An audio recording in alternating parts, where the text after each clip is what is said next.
You're joining the State of Business with me, Nishani Figuera. As usual, a look at the headlines first. LankaClear to expand digital transaction to capture retailers. And Laughs Group chairman talks about challenges in starting a business in Sri Lanka. Chief Executive Officer of LankaClear, which is the operator of the national payment platform of LankaPay, Chanda De Silva says a number of initiatives are in the pipeline to promote digital transactions. He said their main aim is to attract at least 20% of retail transactions into the digital platform by 2020. What we found out from statistics of central bank and others is that almost 3 billion of volume of transactions happens in the retail space using cash for a year. So what we felt, one of the problems in this is it costs a country 1.5% of their GDP to print, distribute, manage cash. It's a huge cost to a country. So if we can take this cash, 20% at least of this cash into electronic mode, you are going to save 20% of 1.5% of GDP, or at least somewhere close to that. So with that objective, what we want to do was to attract 20% of retail payments into digital modes without cash by 2020. They have also launched an initiative called Just Pay, and its whole idea was to facilitate retail payments in the country through digital means. LankaClear has also obtained Payment Card Industry Data Security Standard, which is the highest form of certification in the world. The certification ensures that all basic operations of an operator of a digital transactions adhere to stringent security measures. We currently have 22 banks and 6 financial institutes that are connected to the electronic fund transfer switch. It's an online real-time system. Funds get transferred instantaneously to the other bank. And again, it's 100% domestic operational guidelines and rule-based, which is approved by central bank. So this will allow even a smaller shop to accept digital payments without really maintaining any infrastructure in those shops. So imagine the impact it's going to create across the country.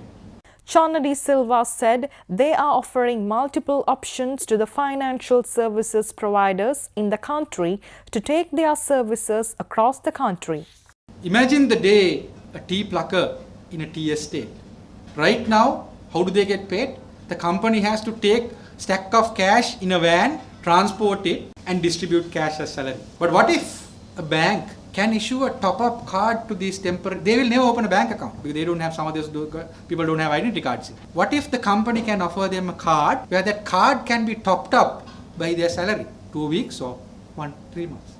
And what if a bank can send a mobile ATM during the salary day to that estate? Imagine the implication. How many small to medium enterprises there are in Sri Lanka and the salaries are being paid using cash and they get mugged? How many incidences that we have heard? So why can't a mobile ATM reach during the salary day and take away all this hassle from organizations, people, general public as a whole? In an effort to strengthen its footprint, LankaClear has launched LankaPay Technovation Awards for the year 2017. The awarding ceremony is scheduled to be held on the 20th of this month with the participation of the Central Bank Governor, Dr. Indrajit Kumaraswamy. All banks and non-banking institutions who are members of the LankaPay network and operating under the supervision of Central Bank are eligible for the awards.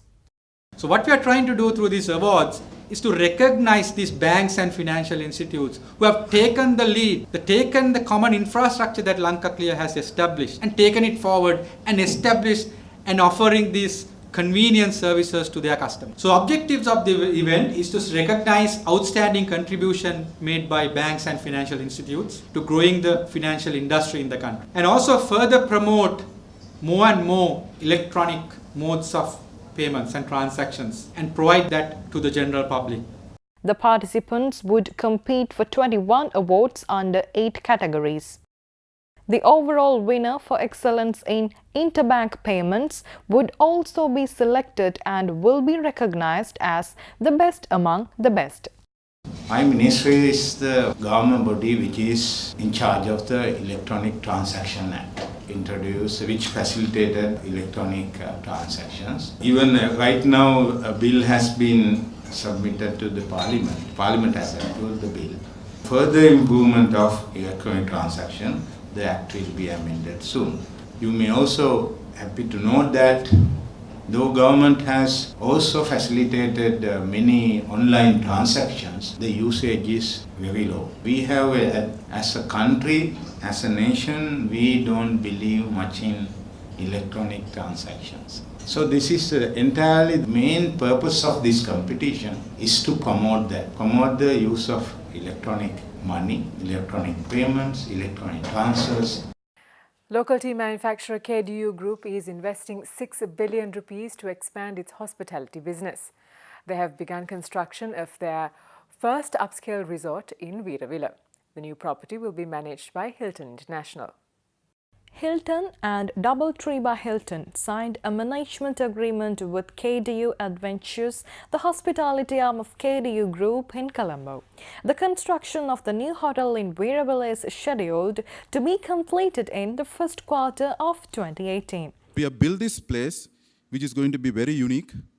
The investment has been around 27 million US dollars as at now. I think Hilton is planning with us to launch this project somewhere in December this year, or probably the first quarter of next year.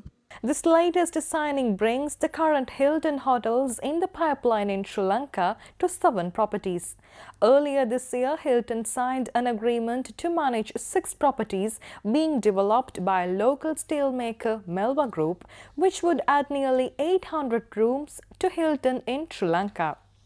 This new partnership with KDU Group would add around 140 additional rooms to the Hilton portfolio in the future under Doubletree by Hilton. Sri Lanka has only begun its exciting journey into tourism, and although an aggressive target of 4 million arrivals by 2020 appears daunting, I have every confidence that this country has the potential to reach this and increase even further in the years ahead. It will be the addition of international hotels like the Doubletree by Hilton Veeravilla Rajawarana Resort, coupled with the warm and friendly, amazing Sri Lankan people that will be the major catalyst to outstrip any target given for the number of tourists coming to this amazing country. The State of Business will return with more news after this short break. Do stay with us.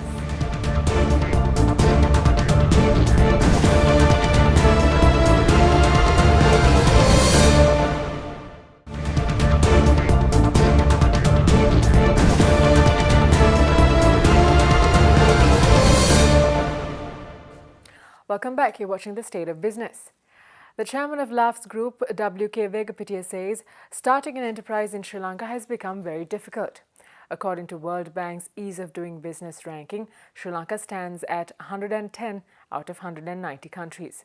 The chairman of the LAF's group revealed his experiences speaking at a felicitation organized by the National Chamber of Commerce in Colombo recently. I can remember when I was forced to or compelled to come to Colombo when I was 19 years old, when I selected to the university as a result of the free education system of this country. My mother gave me 200 rupees and I came with a lot of hopes.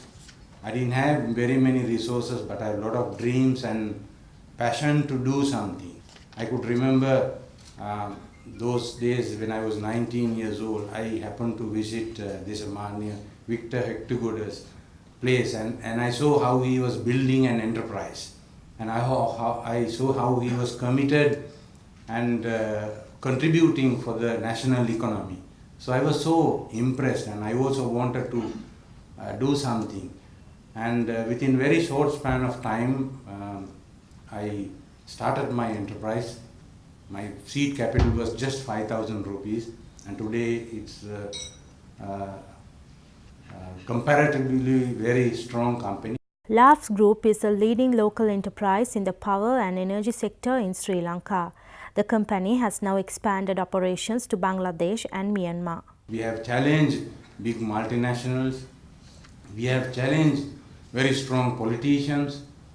We challenged and won a lot of obstacles.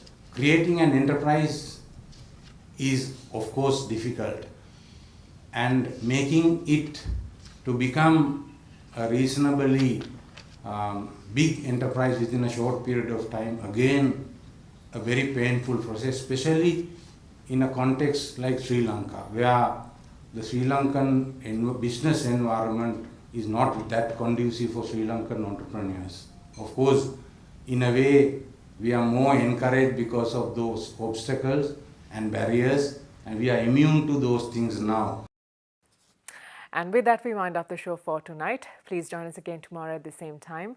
Until then, thank you for watching. Good night.